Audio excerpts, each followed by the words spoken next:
queridos alunos e alunas do curso Liderança que Transforma, uma ponte para o crescimento profissional.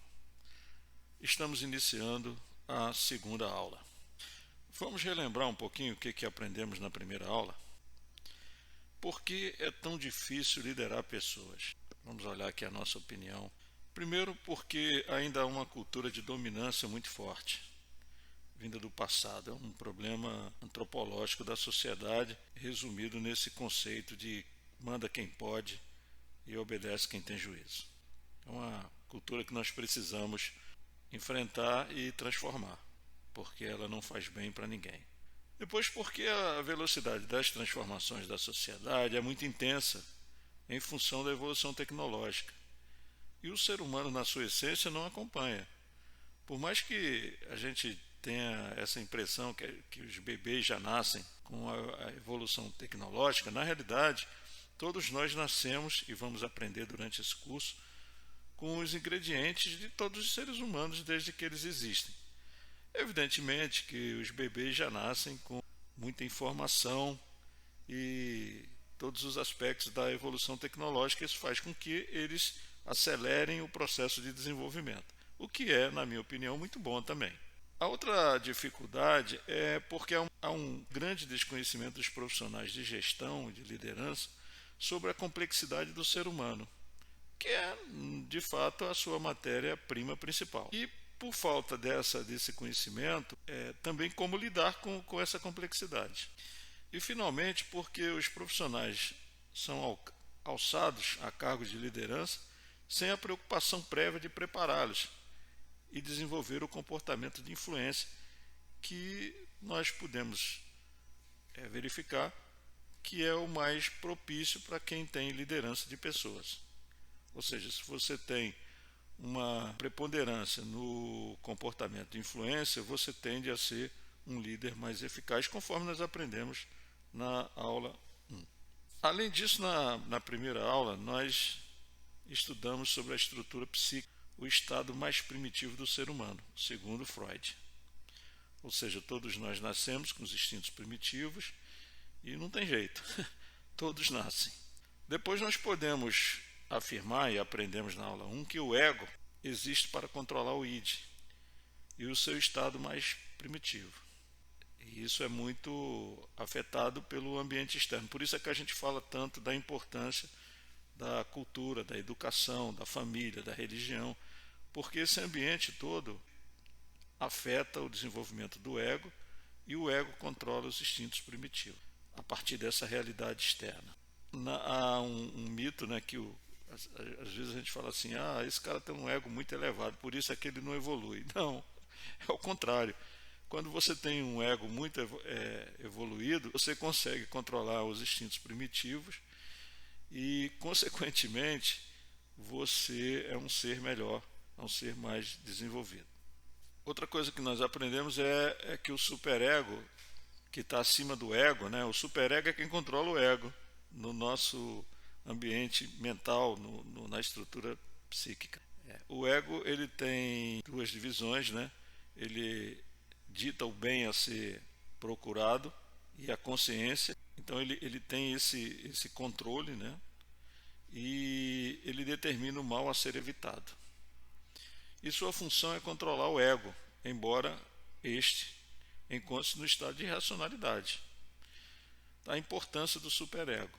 E quando nós seres humanos chegamos nessa evolução entre o ego e o superego, a gente começa a enxergar a luz. E a luz é o ambiente principal. E conforme nós também vimos, o Platão, ele dizia que o homem começa a sair da caverna e ver a luz e o bem. Nós aprendemos também com Tales de Mileto, que foi considerado o primeiro filósofo da humanidade, que é mais importante você cuidar dos comportamentos do que das aparências. Isso é muito, muito legal, porque se você parar para pensar, mas a grande maioria olha para as pessoas de bem, para as pessoas com comportamentos adequados e valoriza isso. Então, Tales já falava isso 530 anos antes do nascimento de Cristo. Cuide mais dos comportamentos do que das aparências. E a gente aprendeu também que a partir desse princípio de filosofia se obtém a felicidade, sobretudo com ética em tudo, a ética na família, nos negócios. E pode ser que tenha algum aluno aí que esteja pensando assim, pô, esse cara aí é um utópico. Não, não é utópico não. É a pura verdade que eu vivi na minha própria experiência como filho, como funcionário, como gestor, como cidadão. Então, se a gente procura a ética, se a gente procura o bem, a gente está bem antenado. Nós aprendemos também, todos nós nascemos com os comportamentos, com os temperamentos. Outro ponto aqui bastante importante é que as pessoas com temperamentos de estabilidade e conformidade, elas tendem a ser mais introvertidas, mais calmas, mais tranquilas, mais não são de se expor muito. E as pessoas com comportamentos de dominância e influência, eles são mais extrovertidos. Isso evidentemente não quer dizer que é uma verdade absoluta, mas de uma maneira geral, por estudos, por análise, essa é uma afirmação bem correta. Uma outra pergunta aqui para a gente relembrar a aula 1, quais são as características mais positivas de uma pessoa com alta dominância? Os chefões, né, aquelas pessoas que tomam a frente de tudo. Independência, automotivação, cria suas próprias soluções, são pessoas muito persistentes, falam o que pensam, dominam o ambiente, né, e um pouco individualistas. Uma outra questão é que as pessoas com temperamento de alta conformidade, elas são mais voltadas para atividades técnicas. Isso é uma grande constatação. Uma outra pergunta aqui que a gente fez para relembrar a aula 1 é: um líder pode ter comportamentos de influência e conformidade? Sim. Nós não podemos esquecer que todos os seres humanos portam os 4 tipos de temperamentos. Então eu posso ter influência e conformidade. Aliás, eu conheço um monte de líderes que são bons líderes e que são pessoas muito de conformidade, de lidar com questões técnicas, por exemplo. Então, afinal, o que é liderar pessoas? O que a gente pode dizer é que é inspirar pessoas a desafiar e se autodesafiar na busca de superar desafios, obstáculos, transformações e outras mais. Inspirar, essa é a palavra-chave. As pessoas com comportamento predominante de influência, elas são otimistas, sociáveis, empáticas, comunicativas, confiantes, leais e confiáveis, motivadas e influentes.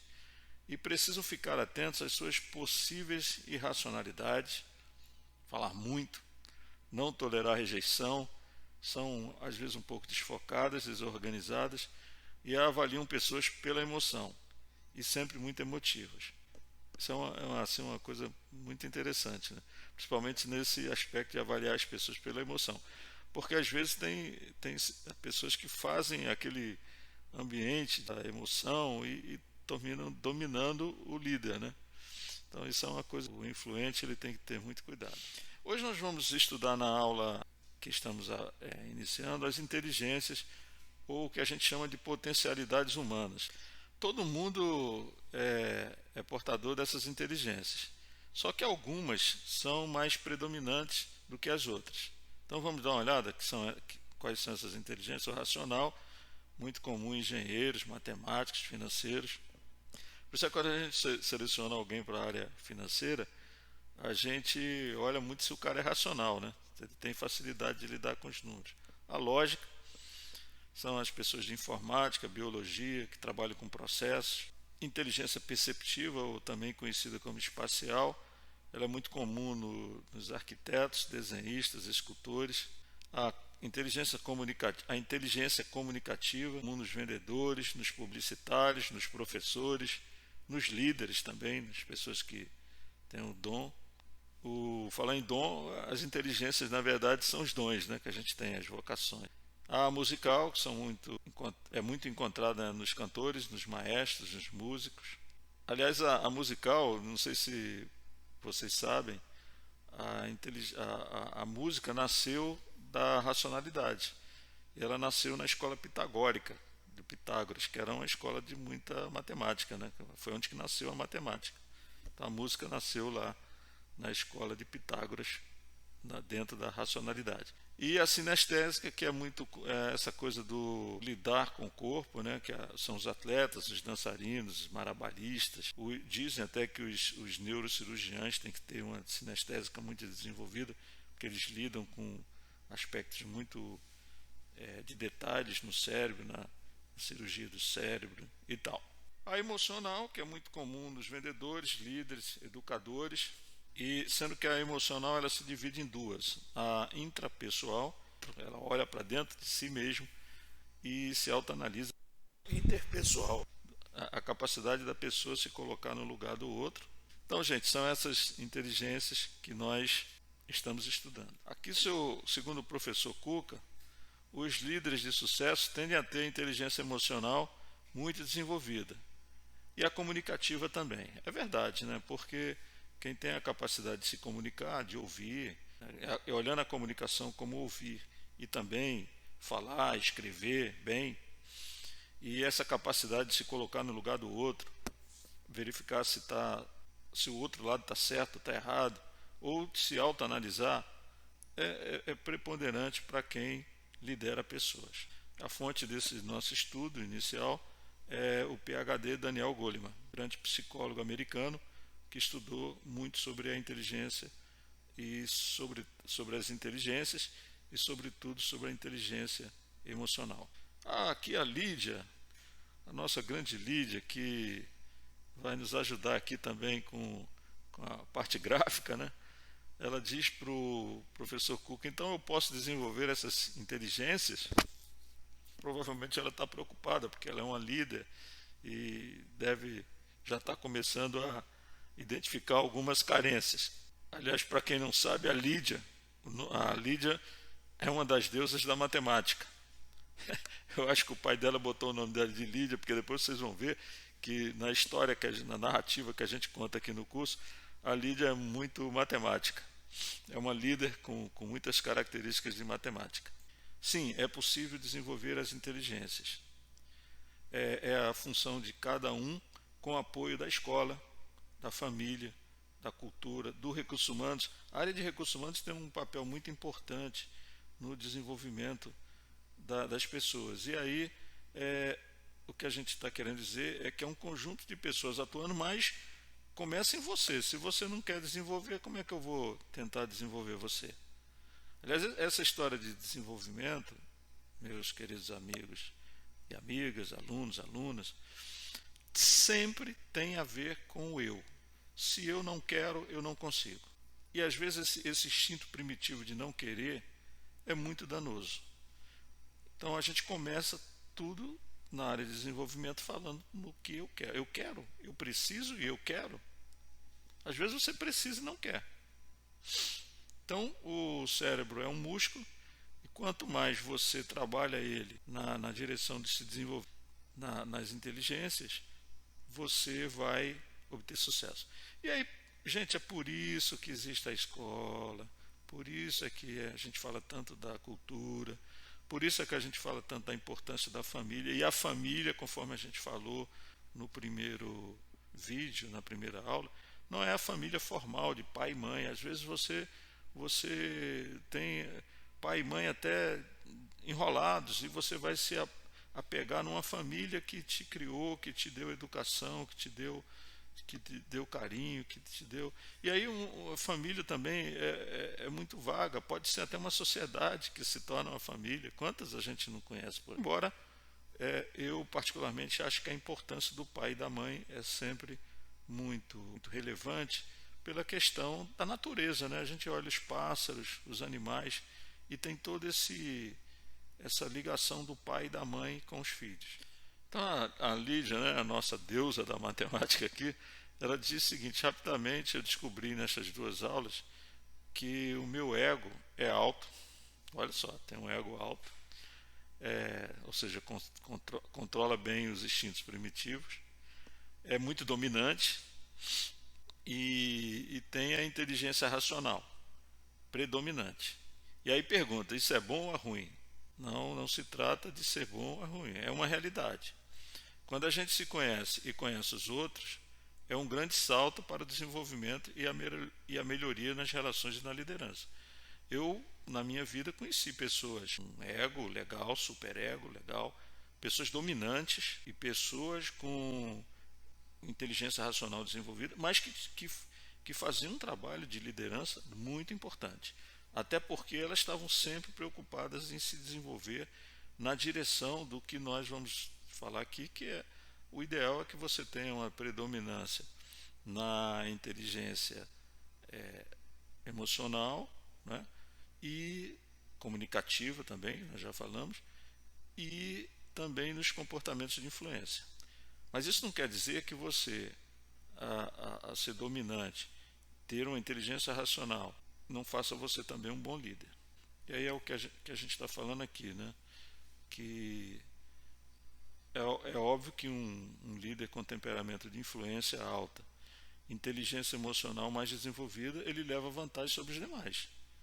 Mas isso não quer dizer que você não possa desenvolver. Tanto é que, gente, olha só, nos trabalhos, todos os trabalhos que eu participei em escola grande, em empresas grandes, leva a gente a desenvolver os líderes nessa direção, de serem menos dominantes, mais influentes, menos conformidade, menos estabilidade e mais influência, e desenvolver a inteligência emocional, que nós já vimos aqui, que é essa capacidade de se colocar no lugar do outro e de se autoanalisar.